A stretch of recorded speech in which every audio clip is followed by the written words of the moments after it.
Baik, mengenai bersuci, yang perlu kita jelaskan kepada umat, kepada kaum muslimin, kalau memperhatikan bagaimana mereka bersuci, pertama adalah kaum muslimin tidak boleh merasa puas dengan apa yang telah diketahui. Mereka harus terus meningkatkan ilmu, karena dalam prakteknya ada bahagian-bahagian dari taharah wudhu khususnya itu yang tidak sesuai dengan tuntunan Rasul sallallahu alaihi wasallam, karena memang diajarkan di dalam buku-buku pelajaran sholat di sekolah-sekolah, ya, di pondok-pondok. Tapi ya, bagaimana Rasulullah sallallahu alaihi wasallam melakukan ya wudhu, itu harus tahu kita dalilnya, sehingga kita melakukan mana yang utama lebih dulu. Ya, artinya kita harus banyak membaca, harus banyak mengikuti majelis-majelis ta'lim, rajin mengikuti pembahasan tentang sholat dimanapun itu, termasuk di media online ya. Nah, ini termasuk menuntut ilmu yang bermanfaat. Kemudian kita sering mendengar istilah israf di dalam berwudu, berlebihan, sehingga orang takut buang-buang air dalam wudhu, umpamanya kerannya terlalu besar. Memang tidak disukai kita ya israf atau berlebihan, tetapi jangan terlalu membatasi diri. Di tempat yang air banyak, kita wudhulah secukupnya, dengan tidak sengaja untuk membuang-buang atau berbuat mubadzir ya. Tidak harus kita wudhu dalam satu cangkir air sehingga kita menjadi sulit ya untuk meratakan air ke seluruh tubuh. Padahal tujuan daripada wudhu itu adalah bersuci, membersihkan diri dari kotoran ya. Jadi dalam hal ini jangan terlalu membebani diri ya, takut mubadzir atau sengaja kita berbuat boros ya. Jadi biasa sajalah ya, sesuai dengan tujuan wudhu itu, liutahhirakum, agar kamu menjadi bersih. Kemudian bahwa seorang berwudhu itu adalah melaksanakan perintah Allah ya.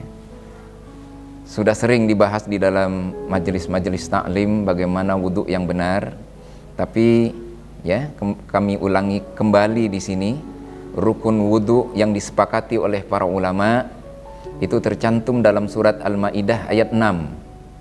Allah Subhanahu wa taala menyatakan, "Idza qumtum ilas shalah faghsilu wujuhakum." Jika kalian hendak salat, basuhlah wajah kalian. Ini berarti seluruh wajah, nggak boleh ada yang ketinggalan. Wa aidikum ilal marafiq, dan kedua tanganmu sampai siku ya. Nah, ini yang perlu kita jelaskan. Sampai siku ini bukan menunjukkan arah, tetapi ini adalah batas. Sehingga jangan takut kalau orang pakai keran siku duluan terus ngalir ke bawah ya. Ya, memang ada yang berpendapat harus dari sini ya, sah juga, tetapi jangan membatasi. Kalau yang dari siku nggak sah gitu, karena itu sebenarnya adalah ya menunjukkan batas, bukan menunjukkan arah. Nanti kalau harus dari siku ya, harus dari ujung ke siku, yang bawah susah. Ketika menyebutkan wa arjulakum ilal marafiq, kakimu basuhlah sampai mata kaki. Kita harus angkat kaki terus basuh sampai mata kaki. Ya, basah semua kan? Atau sulit kita mengalirkan air dari bawah ke atas. Ya, kembali kita ya meneruskan tadi rukun yang disepakati, satu basuh wajah, yang kedua membasuh tangan ya. Wamsahu biru'usikum, dan usaplah kepalamu. Nah, mengusap kepala ini yang sering terjadi kekeliruan. Dia takut jambulnya rusak di sebelah kanan saja, dengan keyakinan 3 lembar cukup. Nah, ini perlu dikoreksi, bahwa yang sempurna wudhu itu adalah mengikuti tuntunan Rasulullah sallallahu alaihi wasallam. Diusap kepala, kemudian kembali ke depan, kemudian ya disapu telinga. Ini yang dicontohkan Rasulullah sallallahu alaihi wasallam. Adapun yang berpendapat boleh sebahagian, ini adalah batasan ya, batasan minimal gitu. Tetapi yang sempurna adalah tentu sesuai dengan tuntunan Rasulullah sallallahu alaihi wasallam. Wamsahu biru'usikum wa arjulakum ilal ka'bain, dan basuhlah kaki sampai 2 mata kaki. Walaupun batasnya disebutkan sampai siku kalau tangan, sampai mata kaki kalau kaki, tapi Nabi SAW pernah menyatakan, innal mu'minu ghurram muhajjalina yaumal qiyamati min atharil wudu.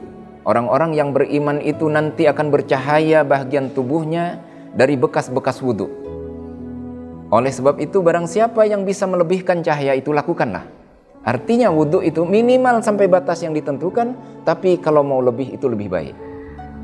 Ya, jangan pelit-pelit dengan Allah. Ya, artinya jangan malas. Ya, lebih banyak yang dibersihkan itu akan lebih baik. Kemudian kaum muslimin sekalian, bahwa wudu ini sederhana, tetapi perlu kita perhatikan Rasulullah SAW ketika memerintahkan orang untuk berwudu, bukan fatawadda'u, kalian hendaklah wudu. Banyak hadis-hadis yang menjelaskan bahwa kalau kalian hendak salat, fa'asbighil wudu, sempurnakanlah wudu. Jadi kita harus melakukan dengan sungguh-sungguh sehingga wudu kita itu sempurna. Ya. Dengan sengaja kita melakukan perbuatan ini, serius kita lakukan karena ibadah kepada Allah Subhanahu wa ta'ala.